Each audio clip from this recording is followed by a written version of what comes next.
आज हम पढ़ेंगे ट्रिग्नोमेट्री के बारे में। जैसे कि आप लोग सभी लोग जानते हैं ट्रिग्नोमेट्री किसे कहते हैं। तीन कोणों की जो रचना होती है, इसमें एक कोण समकोण होना जरूरी है, उसमें हम ट्रिग्नोमेट्री का अध्ययन करते हैं, यानी त्रिकोणमिति का अध्ययन करते हैं।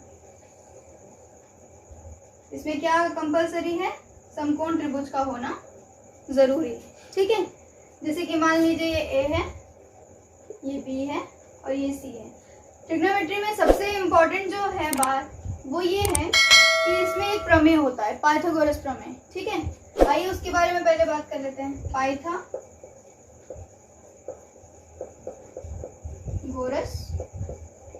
प्रमेय। पाइथागोरस प्रमेय क्या कहता है कि बड़ी भुजा का वर्ग, बड़ी भुजा कौन सी है, ए और सी, ए सी। ठीक, बड़ी भुजा का वर्ग दोनों भुजाओं के वर्ग के बराबर होता है। यानी कि त्रिभुज में तीन भुजाएं होती हैं, तो जो बड़ी भुजा है यानी कि ए सी का whole square is equal to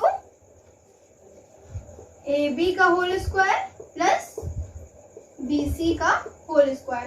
दूसरे शब्दों में कह सकते हैं इस बड़ी भुजा को पाइथागोरस प्रमेय में कर्ण कहा जाता है। ठीक है, समकोण त्रिभुज में कर्ण कहा जाता है। कर्ण क्या है, सबसे बड़ी भुजा।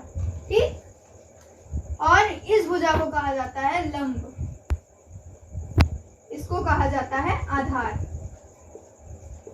अगर हम इस वाले कोण को लेते हैं तो लंब क्या होगा, ये होगा, और आधार क्या हो जाएगा, ये। लेकिन अगर हम इस वाले कोण को लेते हैं थीटा, अगर यहाँ पे ये वाला कोण थीटा लेते हैं, आप अगर थीटा आपने कभी नहीं सुना है तो जानिए कि यहाँ पे थीटा कोण के बारे में बात हो रही है। ठीक है, अगर ये कोण के बारे में हम बात कर रहे हैं तो लंब हमारा क्या हो जाएगा, ये हो जाएगा। ठीक है, और आधार क्या हो जाएगा, ये हो जाएगा। मतलब कि लंब और आधार आपस में कोण के हिसाब से बदल सकते हैं, लेकिन कर्ण जो है वो कर्ण अपरिवर्तनशील है, यानी कि कभी नहीं बदलेगा।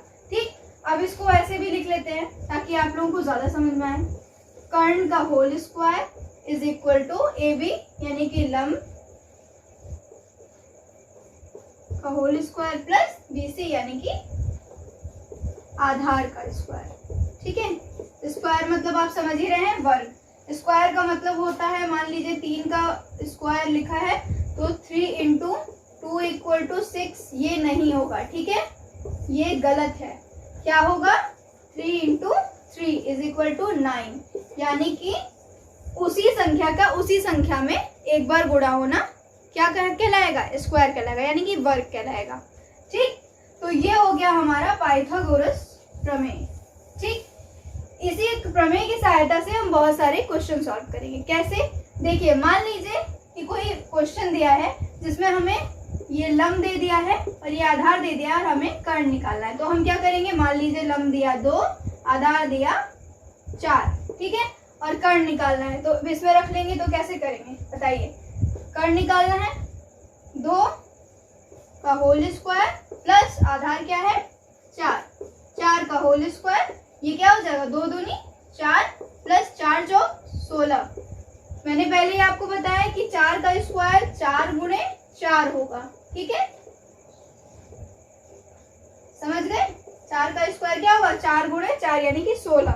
ठीक, अब देखिए 16 4 20 हो गया, इसका गुणनखंड कर लेंगे, 2 गुणे 2 गुणे 5, 2 दूनी 4, 4 पंजे 20, यानी कि देखिए ये क्या है, कर्ण का होल स्क्वायर। अगर हम यहाँ से स्क्वायर हटाएंगे तो क्या हो जाएगा, मान लीजिए कर्ण का होल स्क्वायर है, हमने स्क्वायर हटाया तो यहाँ पे क्या हो जाएगा, रूट लग जाएगा, 2 गुणे 2 गुणे 5, तो यहाँ पे कितने 2 हैं, 2 हैं, तो एक बाहर निकल आएगा, क्या हो जाएगा 2/5। अगर यहाँ पे एक और 5 होता तो पूरा का पूरा बाहर निकल आता, लेकिन क्योंकि यहाँ पे एक ही 5 है तो ये एक अंदर, यानी कि कर्ण क्या हो जाएगा हमारा 2/5। ठीक है, अब देखिए एक चीज आपने समझ ली कि पाइथागोरस प्रमेय क्या है। अगर एक भुजा दी हो तो आप दूसरी भुजा निकाल सकते हैं। ठीक है, अब नेक्स्ट हम बात करेंगे इनमें कोणों के बारे में। ठीक है, कुछ कोण बनते हैं उनके बारे में बात करेंगे,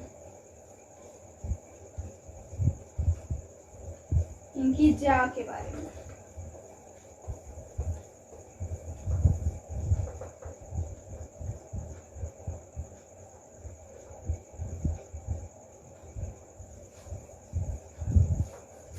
आपने नाम सुना होगा साइन, साइन थीटा, ठीक, कॉस थीटा और ये टेन थीटा, ठीक,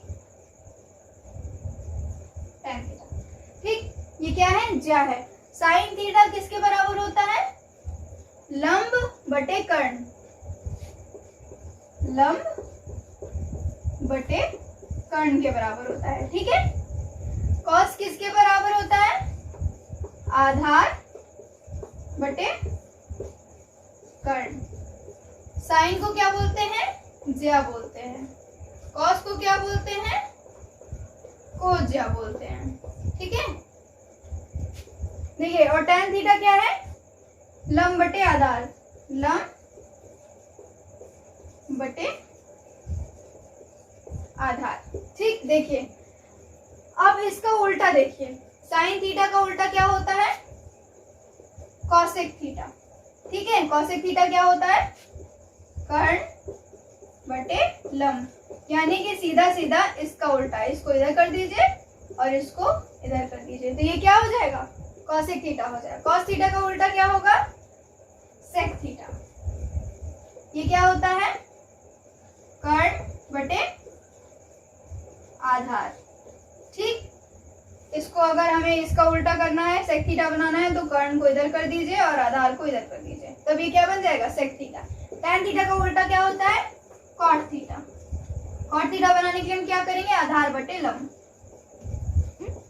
आधार बटे लंब, ठीक। अगर हमें टेन थीटा से कॉट थीटा बनाना, हम क्या करेंगे, इसको इधर कर देंगे ऊपर और इसको नीचे कर देंगे, समझ गए आप, ये हो गया। देखिए अगर जैसे बहुत लोगों को ये चीजें याद नहीं होती हैं, तो हम क्या करेंगे, एक सिंपल मेथड है उसको यूज करेंगे, ठीक।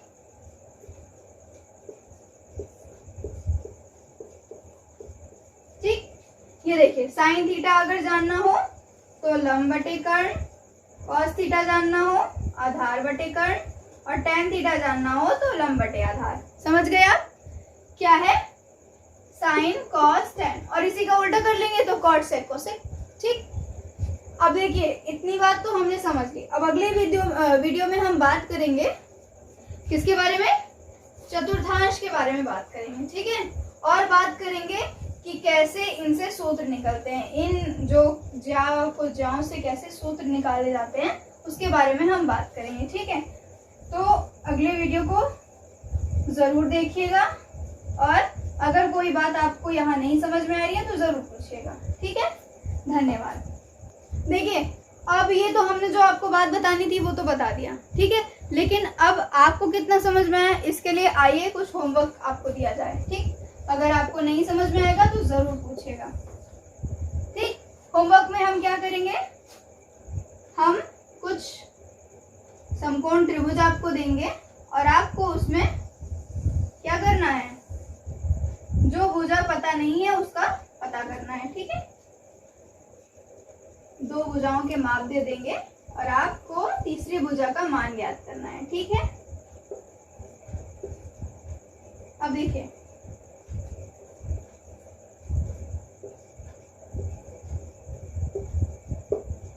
ये हो गया आपका पहला क्वेश्चन, ठीक। दूसरा क्वेश्चन देखिए,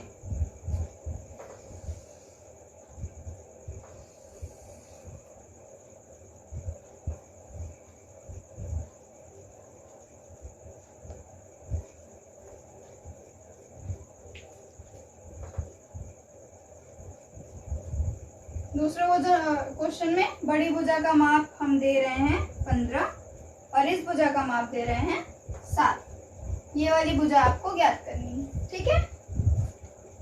तीसरा क्वेश्चन देखिए,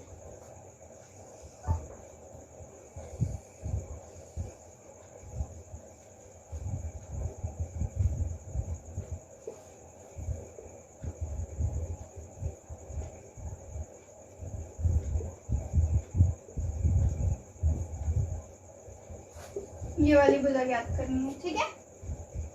3 क्वेश्चन हो गए, 5 क्वेश्चन देते हैं हम, 5 क्वेश्चन देंगे।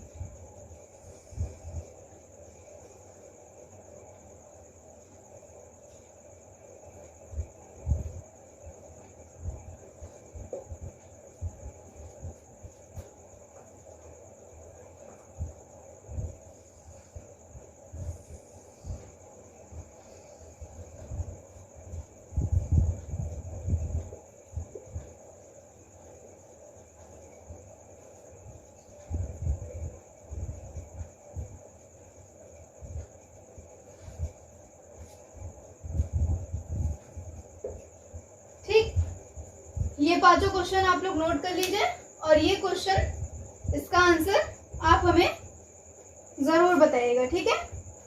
चलिए आगे बढ़ने से पहले ये बात याद रखिए कि कोई भी टॉपिक छोटा या बड़ा नहीं होता, महत्वपूर्ण होता है कि आप उसको किस तरह से पढ़ते हैं, ठीक है। कितनी बार आपने प्रैक्टिस की। मैथ्स में केवल प्रैक्टिस इंपॉर्टेंट है।